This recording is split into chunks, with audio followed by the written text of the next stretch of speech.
In this example, we consider a radar tracking site that is following a plane flying in a straight line. So let's imagine a plane flying like this.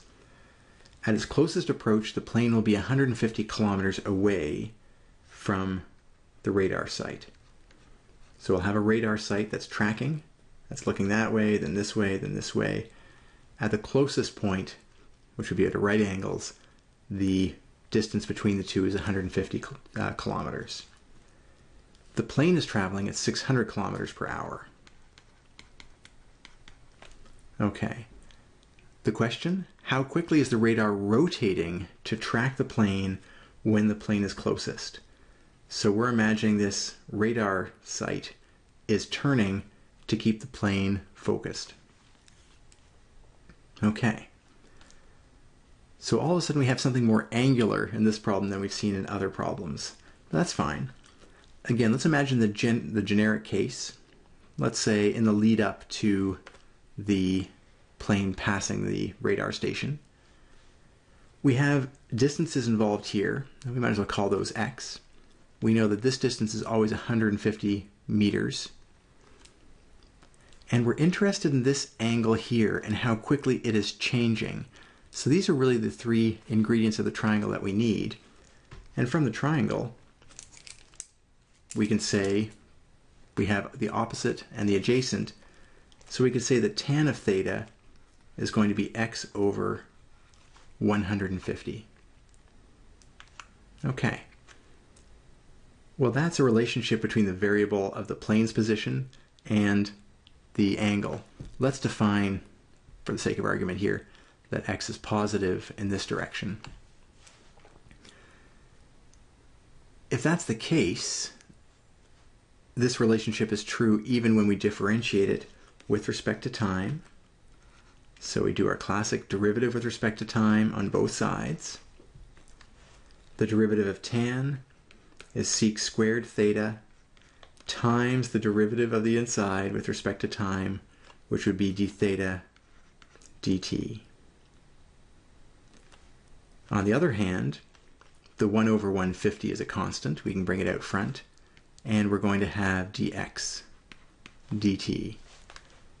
From that, we can immediately solve and get d theta dt is 1 over 150 sec squared of theta. Well, it'll be 1 over sec squared. We'll clean that up in a second. Times dx dt. Now, in the back of our minds, we should be thinking there's got to be a way to simplify that. And we remember that sec is the same as 1 over cos. So 1 over sec is actually equal to cosine. And if that's the case, we can write this as 150 cos squared theta dx dt. That's how quickly the angle is changing. Okay. So how fast is this thing turning? What is d theta dt? It's going to be given by this formula here. The question asks more specifically, how quickly, or what's the angular rate of change of the radar when the plane is closest? And when the plane is closest translates to two different things. Closest translates to x equals 0 and theta equals 0. We'd have 0 angle in the triangle there. If our angle is 0, then we can actually solve for d theta dt. It will be 1 over 150. The cos squared of theta, when we plug in theta equals 0, cos of theta is 1. Cos squared then is going to be 1 as well, or 1 squared. And dx dt is 600 kilometers. The natural unit for this will be kilometers per unit time, or kilometers per hour. And so at the end of the day, we get 4. Now for what? Again, think of the natural units in calculus for an angle like this would be radians, and the natural units of time that we already used were hours here. So the tower is rotating at 4 radians per hour, which is the full circle basically, 180 degrees, sorry, a full circle is about 2 pi, which is 6. Blah.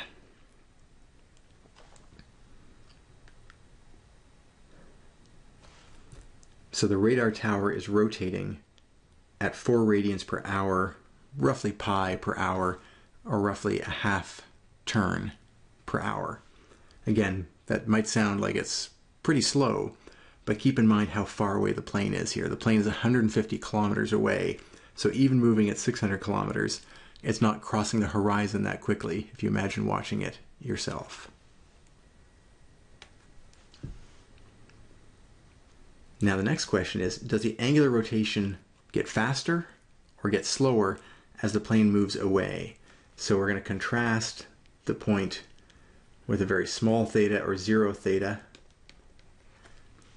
and the plane moving versus a later scenario where there's the plane, it's still moving at 600 kilometers per hour, but how quickly is the angle going to be changing? Well, that can be read directly off of our formula.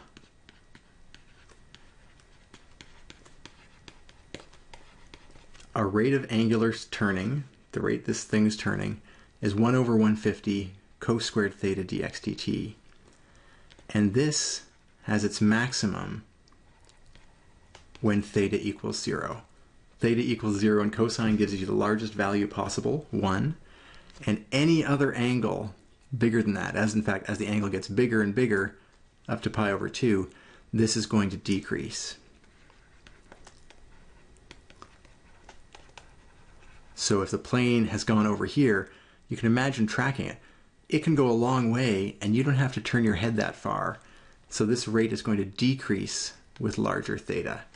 So the angular rotation will slow down as the plane moves away from the radar station. Looking for another analogy, imagine watching a tennis match. If all the action is happening far away from you, you don't have to turn your head much. As something comes right across in front of you, you have to turn your head really quickly to keep whatever is going on in sight. Last but not least, just to get a sense for how quickly this works, we're going to sketch a graph of the angular rotation rate against the rotation angle. So again, d theta dt, 1 over 150 cos squared theta dx dt. That's constant. These two here are constants. And if we do it against the rotation angle, that'd be theta, d theta dt up here. We actually found out that it was 4 at the top here when this was 600, because that was 600.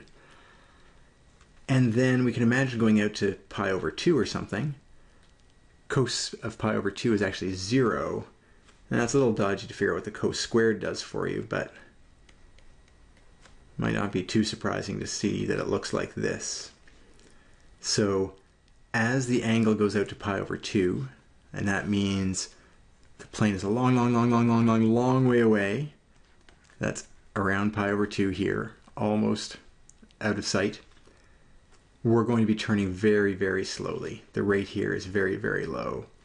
But when we're up close and personal and we're crossing at the nearest point, the angular rotation is going to be much faster.